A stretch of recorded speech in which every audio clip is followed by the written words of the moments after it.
First thing I'd like to talk about tonight, of course, is the fact that Vice Mayor Erskine is not here, and explain to you a little bit about what's going on with him, and then I'll move into the rest of my report. And most of you know that Richard had surgery on the 17th of January to remove a cancer from his tongue.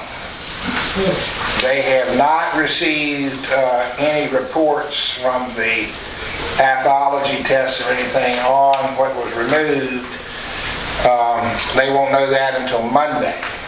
But I think he's been in a fair amount of pain, and the recovery is a little bit slow for him. I'll be honest, I haven't gone by or called because I didn't want to bother him. I know they've got a pretty full plate. I did understand from Wendy today that Ann said he was just now starting to be able to eat some really soft food like mashed potatoes and things of that nature. Before that it had been mostly broth. So if you have a chance and you would like to, just drop him a card or a phone call or let him know you're thinking about him and keep him in your thoughts and prayers. I think he's going to have a little bit long road of a recovery, longer road than he really anticipated that he would have. She told me Sunday he was going stir crazy and was ready to get out of the house. Ready to get out. Well, and I can see that, and I can understand that. So tonight we have some visitors with us, some guests that I'd like to welcome, and I'm very happy that they're here and thankful that they're here. And the newly elected mayor of Clifton Forge, Mayor Jeff Irvin. Thank you for coming, Jeff. Appreciate you being here. Thank you. We have two Clifton Forge council people here. One representing the Clifton Forge Town Council, and that's Councilman Bob Umstead. Bob, I'm glad to have you, and thank you to be here. One we have with us every month, but this is the first time that she's here as both the reporter for the Virginia Review and the Clifton Forge council person, and that's Pam Marshall. Congratulations to all three of you. And Jeff and I have talked, and Bob and I talked a little bit last night, and we'd like to kind of reach out with each other and try to start building some more camaraderie and supporting each other. And they're going to attend some of our meetings, and I'm going to attend some of their meetings, and that way we can keep abreast of what each other's doing and work together. And we're going to have a representative at the Board of Supervisors meeting every month so that we can kind of all work together and move toward the same goal, which is a better future for all of us. And thank y'all for being here. Okay, we have a couple of pieces of correspondence. The first one, I think all of y'all have gotten one, but I'd just like to present it, and that's the 40th Chamber of Commerce dinner at the Greenbrier, $85 per person.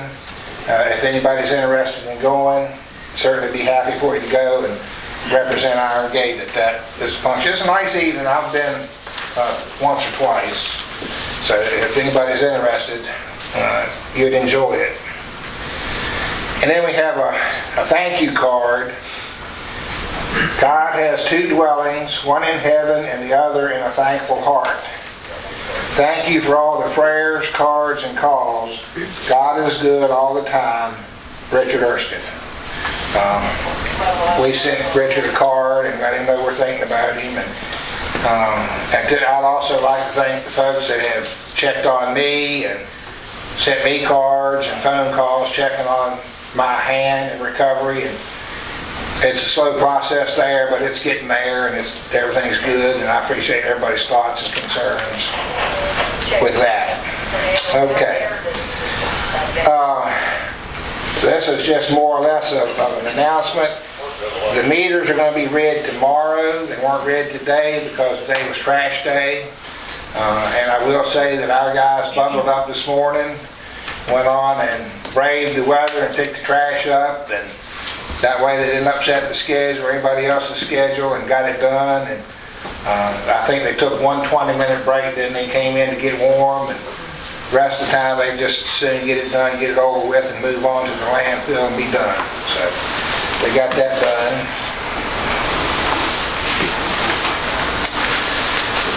Up at the pump house on the hill, we keep an electric heater in both of those pump houses all winter long, and the thermostat and motor had gone bad in the pump house on, I guess is that Farrell Avenue, where the old water tank used to be.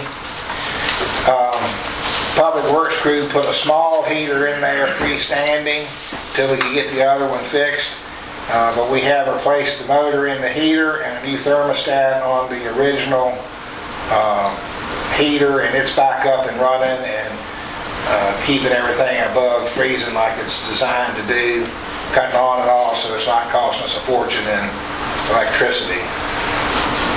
And Wendy thanked Mark for doing that at a very reasonable price for us to install those items.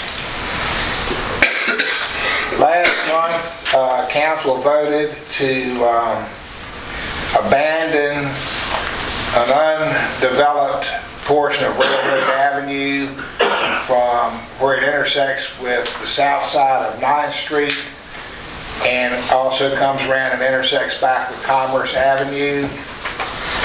At that time, when it was abandoned, half of it went to the property owner on each side. Half of it would go to my brother Scott Unroe, and the other half would go to CSX. And Jared, you kind of said it's done. There's no other paperwork or anything we need to do, right? Well, we still need to file with the circuit court, just so the chain of title is there, but there's nothing else the town needs to vote on or anything like that.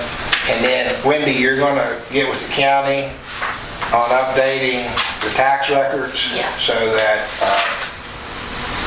the property tax is collected on that? Will be reflected, yes. Okay. And the last thing I have in my report, I mentioned at the work session back, what was it, 4 months ago? CSX sent us a check in the amount of $10,000. It was August is when it was.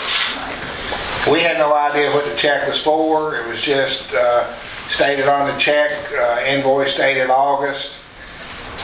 We realized it probably wasn't our money, but we couldn't get a hold of anybody from CSX to talk to. I called Jacksonville. I probably called 10 different numbers in Jacksonville. I even went to the yard office in Clifton Forge. I could get nobody to explain why we had gotten that check. Wendy tried to follow through. We could get no explanation.